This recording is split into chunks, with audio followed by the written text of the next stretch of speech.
Throughout the week, the EFF has been calling for the motion of no confidence in President Jacob Zuma to Parliament to be brought forward to avoid the delivery of the State of the Nation address by the current president. And yesterday, in a move that has been described as a victory by the EFF, the Speaker of the National Assembly, Baleka Mbete, announced a postponement of SONA, which was due tomorrow night. We are now joined by EFF chairperson, Advocate Dali Mpofu. Advocate, thanks again. Thanks for being with us here on the program. Thank you, Leanne. Good morning. A victory? Are you seeing this as a victory for the EFF and opposition parties, actually? Certainly it is a victory. And, contrary to what has been said, it actually didn't start last week.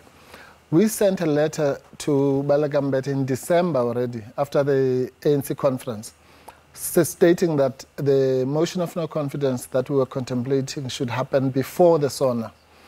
She came back to us on the 19th of January, I think, and with some wishy-washy story, and we wrote again on the 30th of January. So for us, this is something that we had planned a long time. We gave them sufficient time. So I think it's ineptitude, really, on the part of the ANC in general and the Speaker not to have dealt with this matter earlier. Because now they're doing it, it's quite clear they're doing it with a gun in their head, and they are reacting to the EFF statements, which really was unnecessary. Even Ramaphosa himself is an inept leader, in my view, because he had two chances. They had two NEC meetings in January where they could have dealt with the Zuma question, but they dilly-dallied, and now they're doing it under pressure of the SONA. They have to have special meetings, postponements, reinstatements, and all that confusion. It's confusing to the country. It's not correct. They are not communicating effectively at all. Right now, I mean, your headline, the first words is the ANC is staying mum. Yeah. So the whole country doesn't know what is happening. And it's terrible because it has potential to cause instability, uncertainty, anxiety.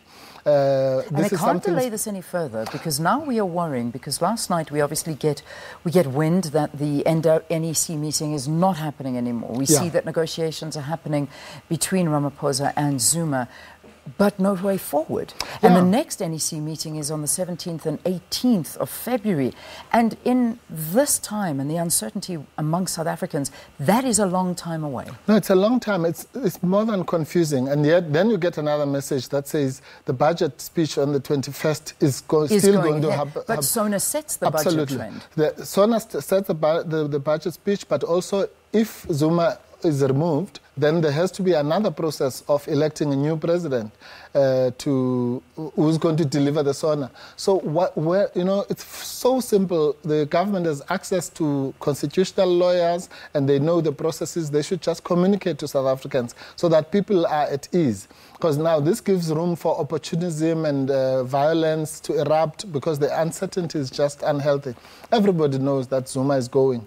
So why don't they handle this thing or make sure that it is handled the same way that it was handled? This is not the first time, fortunately, for South Africa. Look at how it happened in 2008. In the morning, they took their decision. In the afternoon, the top six went to see Mbeki. In the evening, Mbeki was on television addressing the nation. Gone.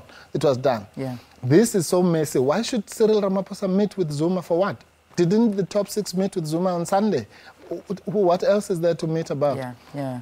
What can we read into this? Because we have seen this year that with the ANC under the presidency of Ramaphosa, he has come out guns blazing. We have suddenly seen Eskom. We're seeing the Hawks coming in. We're seeing all these investigations and corruption being targeted. And yet now, when we thought there was going to be so much action with the removal of a sitting president that has been found by the Constitutional Court to have erred, and yet he's finding it difficult to get him to step aside. Why? And what does this say about Cyril Ramaphosa as the next president, perhaps, of our country? Well, if South Africans should learn that Cyril Ramaphosa is not a leader, he's an indecisive leader, he's a docile leader, he wants to please everybody. For this current period in South Africa, the last thing you need is somebody like that. What you need is a decisive leader who takes decisions, who says what he means and delivers. And even the credit that the media gives him about the Hawks and all that, that's got nothing to do with him. Actually, the Hawks received their warrant to raid those farms in Vrede on the 14th of December, which was the day before the ANC conference. So it's got nothing to do with Ramaphosa. Ramaphosa will never make any decisive decision.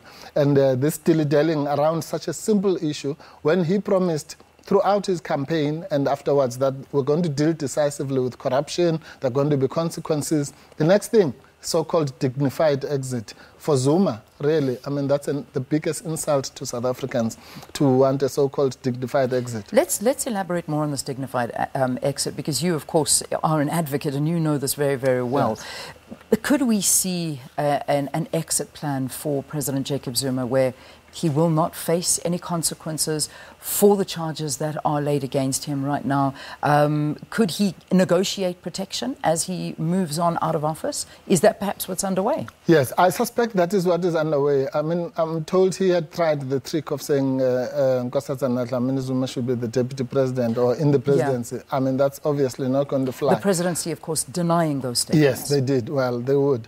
But the question of an amnesty for the criminal charges, well, he must forget about that. I mean, both of them. If Ramaphosa gives him that deal, well, it won't be worth the paper it's written on. This is not a banana republic. Nobody can be immunized from criminal prosecution. So it will take literally one day for a court of law to set aside that so-called arrangement. But it's fine. If that's what he wants, they must give it to him so that he gets out of the seat and we carry on. We will deal with the legalities on the side. But there's no ways. I mean, Jacob Zuma has sold this country out billions. And the victims of that are not you and me, Leanne. It's millions of poor people to whom those resources were going to be directed. If we had not agitated, as we have since 2016, the EFF has said consistently, this man must be removed. He cannot address the SONA. You know what happened in 2016? Then they assaulted us. 2017, we raised the same issue. Now that everyone has realized that issue, then we must make sure that Jacob Zuma is removed and he faces the consequences. If we give him any amnesty deal, the message we're giving for future presidents is that you can steal, you can do whatever you want, you can have your Guptarization of South Africa, and you can use your own powers that we gave you as a society to escape, unlike all other criminals. No. All right. Dali, it's 7 o'clock here on the program. I'm going to ask you very quickly to give me a prediction. What do you think is going to happen? I mean, at this moment, all we can do is speculate, but when do you foresee that President Jacob Zuma will resign, or is he going to be impeached? Is he going to be have a vote of no confidence against him? What do you think is going to happen? Well, I would agree with Prince Mashele. If he's going to go voluntarily, then it's going to be between now and the weekend. If he's digging his heels, then obviously it will have to be after the NEC meeting, because formally, constitutionally within the ANC, he would have to be booted out by the NEC, number one. Number two, or they would have to tell him that they would now move a motion of no confidence. You remember, that's how Mugabe left. Mugabe only left once his own party gathered in some hotel to craft an impeachment motion. That's when he knew the game was up and he wrote the letter to the speaker. So we're going to see a repeat of that scenario. All right, we leave it there. Dali Mpofu, thank you very, very much for talking to us here on the program. Of course, Dali is the national spokesperson for the EFF, and we will be speaking to all other opposition parties as well as the ANC during the course of the program to get you as many views as possible.